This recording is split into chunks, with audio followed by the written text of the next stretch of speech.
Hi friend, good evening. This is Ravi and you are watching my A to Z study. So friend, आज हम लोग discuss करने वाले हैं बाल विकास एवं शिक्षा शास्त्र के कुछ मोस्ट इंपॉर्टेंट एमसीक्यू जो अधिगम का मूल्यांकन चैप्टर से लिया हुआ है। दोस्तों, मैंने कल अधिगम का मूल्यांकन चैप्टर को बहुत अच्छी तरीके से मैं आपको समझाया हूं। अगर आप मेरा वो क्लास अटेंड नहीं किए हैं तो प्लेलिस्ट में जाके देख लीजिए, क्योंकि जब तक आप कंटेंट, आपका कॉन्सेप्ट क्लियर नहीं रहेगा कोई भी चैप्टर का, आप उस चैप्टर का एमसीक्यू नहीं कर पाओगे। और अगर आपका कॉन्सेप्ट एक बार क्लियर हो जाएगा, दुनिया के कोई भी कोने से क्वेश्चन आपको दिया जाए, आप इजीली सॉल्व कर पाओगे। और मैं आपके सामने वही एमसीक्यू लाता हूं जो already previous years question paper में आ चुके हैं। उससे आपको यह पता चलेगा कि क्वेश्चंस का लेवल क्या होता है और आपका प्रिपरेशन का लेवल क्या है। तो आइए हम लोग डिस्कस करते हैं एक एक क्वेश्चंस जो आपके लिए बहुत ही इंपॉर्टेंट हैं। ये क्वेश्चंस बार बार रिपीट हुआ है। ये क्वेश्चन आपका सीटेट 2011 में आया हुआ है। तो पहला क्वेश्चन क्या है? मूल्यांकन मतलब असेसमेंट का मुख्य उद्देश्य क्या होना चाहिए। दोस्तों, क्वेश्चंस को एक बार नहीं, जरूरत पड़ता है आप 2 बार पढ़िए। क्वेश्चंस को आपको समझना है कि क्वेश्चंस क्या बोल रहा है, लेकिन आप आंसर ढूंढते समय वहां पे ज्यादा समय ना बर्बाद करें। उससे बेटर यह है कि क्वेश्चंस को आप अच्छे से समझ जाइए। क्वेश्चन अगर आप अच्छे से समझ जाओगे तो आंसर ढूंढने में आपको ज्यादा समय नहीं लगेगा।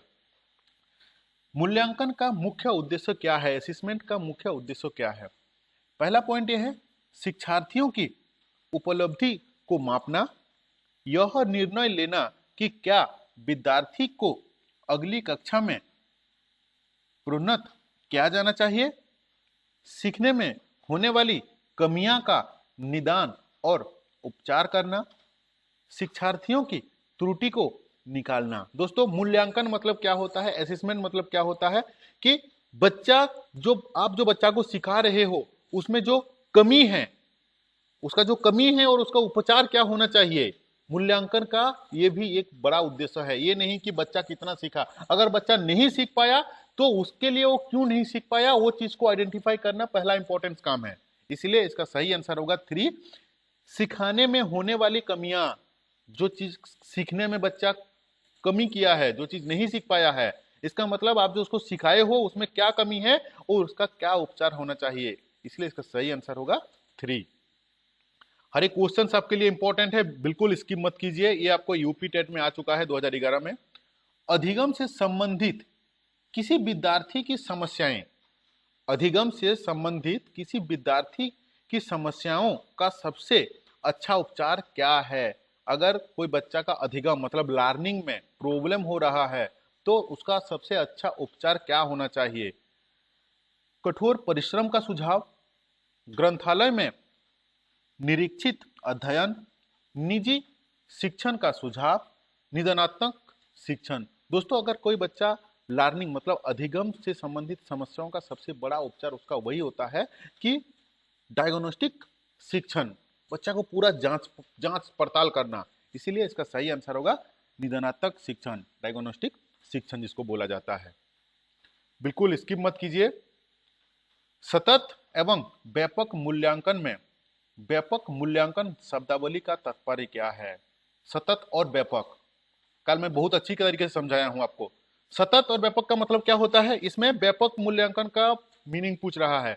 सतत का मतलब क्या होता है, कंटिन्यूअस प्रोसेस में कंटिन्यूअसली जो असेसमेंट लिया जाता है, जो मूल्यांकन किया जाता है daily wise, weekly wise, monthly wise, उसको हम लोग सतत बोल रहे हैं।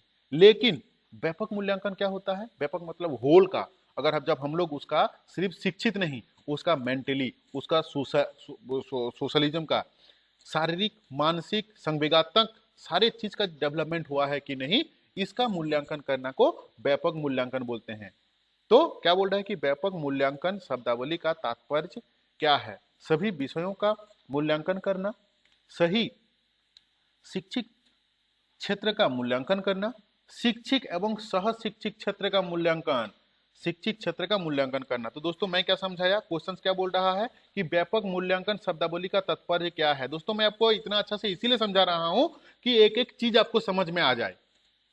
व्यापक मूल्यांकन शब्दावली का तात्पर्य यह होता है कि शिक्षित मतलब पढ़ाई के साथ साथ सह शिक्षित क्षेत्र मतलब उसका बाकी जितना भी डेवलपमेंट का पार्ट, बाकी डेवलपमेंट का पार्ट क्या क्या होता है, मेंटली हो गया, फिजिकली हो गया, संवेगात्मक हो गया, तो ये सारे चीज का डेवलपमेंट उसका हुआ है कि नहीं, उसका मूल्यांकन करना। इसीलिए सही आंसर होगा 3, जिसका मीनिंग है शिक्षित एवं सह शिक्षित क्षेत्र का मूल्यांकन करना, व्यापक मूल्यांकन का मीनिंग। नेक्स्ट क्वेश्चन, मूल्यांकन का उद्देश्य क्या होता है?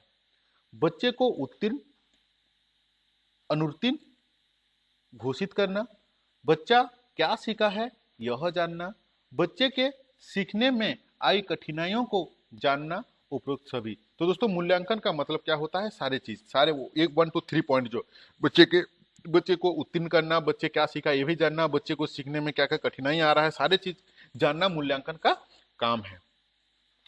ये भी आपका 2011 में आ चुका है। शिक्षित विकास में मूल्यांकन का अर्थ क्या है? शिक्षित विकास, शिक्षित में डेवलपमेंट का मूल्यांकन का क्या मतलब है? क्वेश्चंस अगर आप एक बार पढ़ के अच्छा से समझ जाओगे तो आपका 80% प्रॉब्लम वहीं पे ही सॉल्व हो गया।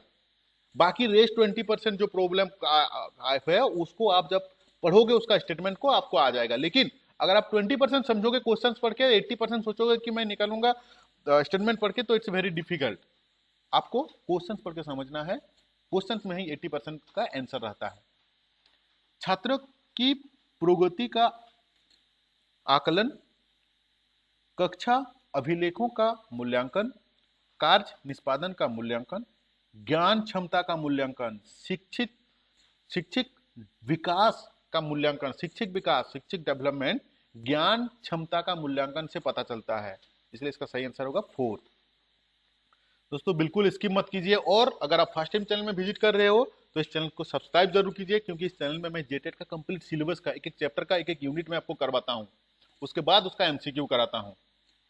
सतत एवं व्यापक मूल्यांकन से के तात्पर्य क्या है? मतलब सतत और व्यापक मूल्यांकन क्या है? सतत मतलब हो गया कंटिन्यूअसली प्रोसेस, व्यापक मूल्यांकन मतलब हो गया होल का मूल्यांकन करना, उसका शिक्षित के साथ साथ बाकी जो एरिया है वो इंप्रूवमेंट हो रहा है कि नहीं, वो डेवलपमेंट हो रहा है कि नहीं, उसका मूल्यांकन को हम लोग बोलते हैं व्यापक मूल्यांकन। नियमित रूप से मासिक परीक्षा लेना, सीखने की प्रक्रिया के दौरान शिक्षित एवं सह शिक्षित क्षेत्रों को नियमित रूप से आकलित करना, नियमित रूप से कक्षा में गतिविधियां आयोजित करना, अंक या ग्रेड प्रदान करना। दोस्तों इसका सही आंसर होगा 2, क्योंकि सीखने की प्रक्रिया के दौरान शिक्षित एवं सह-शिक्षित क्षेत्रों के को नियमित रूप से आकलित करना, ये इसका सही आंसर है। नेक्स्ट, निम्नलिखित में से कौन सा कथन सतत एवं व्यापक मूल्यांकन के लिए सही नहीं है? यहाँ पे हम लोग को ये स्टेटमेंट निकालना है कि कौन सा स्टेटमेंट आपका सतत और व्यापक मूल्यांकन के लिए नहीं है। दोस्तों नहीं है और है, बहुत बच्चा हड़बड़ी से पढ़ के निकल जाते हैं, वो सोचते हैं कि नहीं वाला वर्ड गायब है। इसलिए क्वेश्चन को आपको धीरे से पढ़ना है, समझ के पढ़ना है।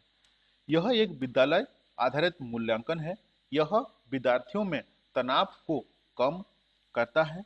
इसमें नंबरों के स्थान पर ग्रेड का प्रयोग होता है। ये सारे चीज आपका सतत और व्यापक मूल्यांकन में है, लेकिन इससे शिक्षकों पर बोझ पड़ जाता है। ये सतत और व्यापक मूल्यांकन के अंदर में नहीं आता है। इसीलिए इसका सही आंसर होगा 4th वाला स्टेटमेंट, जो कि इससे शिक्षकों पर बोझ बढ़ जाता है। आकलन उद्देश्यपूर्ण होता है। आकलन जो है वो एक उद्देश्यपूर्ण होता है। कब होता है? इससे शिक्षार्थियों और शिक्षकों को प्रतिपुष्ट मतलब फीडबैक प्राप्त हो। यह केवल एक बार वर्ष के अंत में होता है। विद्यार्थियों की उपलब्धियों में अंतर करने के लिए तुलनात्मक मूल्यांकन किया जाए। इससे विद्यार्थियों में भय और तनाव का संचार हो। तो आकलन उद्देश्यपूर्ण तब होगा जब स्टूडेंट्स और टीचर्स दोनों का फीडबैक मिलेगा। इसलिए इसका सही आंसर होगा एक। ये भी सीटेट 2016 में आ चुका है। हर एक question already previous year question में आ चुका है, इसीलिए हर एक क्वेश्चन आपके लिए इंपॉर्टेंट है। केवल कागज पेंसिल जांच द्वारा आकलन, अगर आकलन जो है अगर सिर्फ कागज पेंसिल से होता तो क्या होता? समग्र मूल्यांकन को सुविधा प्रदान करता है, निरंतर मूल्यांकन को सुविधा प्रदान करता है, सकल आकलन को बढ़ावा देता है, आकलन को सीमित कर देता है। दोस्तों सिर्फ कागज और कलम में आकलन नहीं हो सकता है, इसलिए आकलन को सीमित कर देता है। नेक्स्ट, बच्चों के सीखने की प्रक्रिया में प्रगति तब हो सकती है, बच्चों के सीखने की प्रक्रिया लर्निंग प्रोसेस में प्रगति तब हो सकती है जब हम उसकी प्रगति की नियमित रूप से जांच करें। बच्चों की प्रगति को नियमित रूप से जांचने के साथ साथ सुधारात्मक कदम उठाएं। बच्चों को नियमित रूप से गृह कार्य दें। बच्चों के लिए नियमित रूप से गतिविधियां आयोजित कराएं। दोस्तों, एक बच्चा का लर्निंग तब इफेक्टिव होगा जब बच्चा को हम लोग नियमित रूप से जांचें, जांचने के साथ साथ उसका सुधारात्मक कदम उठाएं। जो बच्चा में क्या कमी है, वो कमी को कैसे निदान किया जा सकता है, वो कमी को कैसे दूर किया जा सकता है, जब हम उसके ऊपर में जजमेंट करेंगे। इसका मतलब इसका सही आंसर होगा 2। ये भी आपका रिपीटेड में आ चुका है 2016 में। सतत एवं व्यापक मूल्यांकन के अंतर्गत निम्नलिखित में से कौन सा कार्य किया जाता है? दोस्तों, सतत और व्यापक मूल्यांकन के अंतर्गत निम्नलिखित में से कौन सा कार्य किया जाता है, मतलब बोल रहा है सतत और व्यापक मूल्यांकन क्या में कौन सा स्टेटमेंट जो है उसके अंदर में आता है। मूल्यांकन को व्यापक एवं नियमित बनाया जाए। इसमें बालकों पर पड़ने वाले दबाव को कम किया जाता है। इसमें परीक्षा के प्राप्तांक के आधार पर विद्यार्थियों के उत्तीर्ण अथवा अनुत्तीर्ण किया जाता है।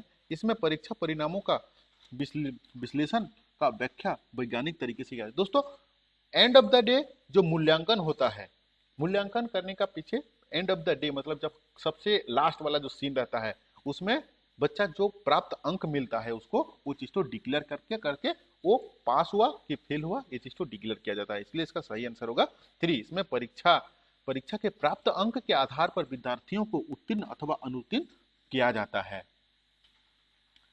नेक्स्ट, मूल्यांकन का महत्व है।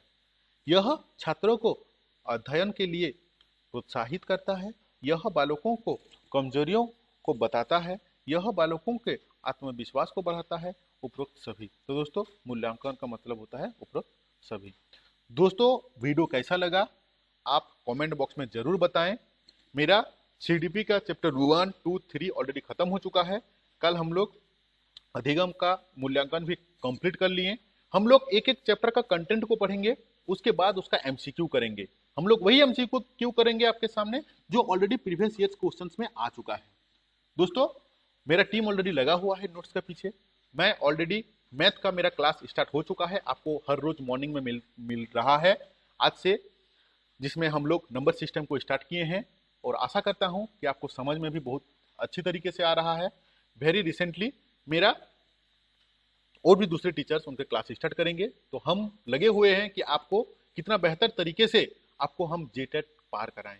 दोस्तों, सपोर्ट चाहिए मुझे, चैनल को सब्सक्राइब कीजिए, दोस्तों के साथ शेयर कीजिए। Thank you to watching this video.